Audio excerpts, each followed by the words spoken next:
Hello friends, welcome to the course on Coding for Kids. So this course is broadly divided in two categories, block-based programming and text-based programming. So we will start the course with block-based programming. We will learn all the basics of programming and coding through block-based programming, and then we'll slowly move on to text-based programming. So the very first section in block-based programming will be 3D design and 3D printing.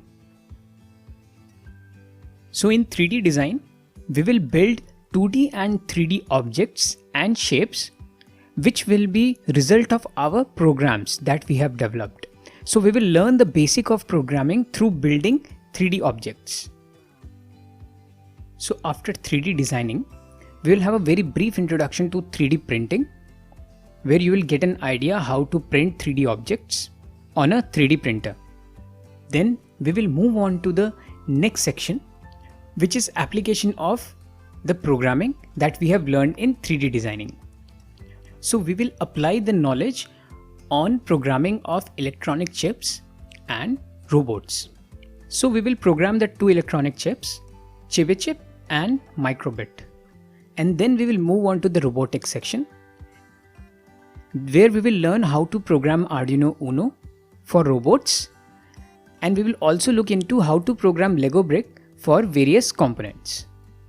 Then we will move on to our next block-based programming section of Scratch.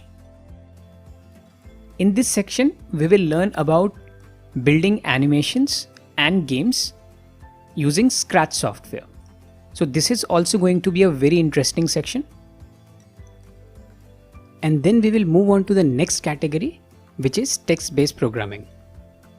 So we will move from block-based programming to text-based programming through a series of lectures, which is known as Scratch to Python section, where we will completely work with text-based programming. So I wish you all the best for happy learning in the course.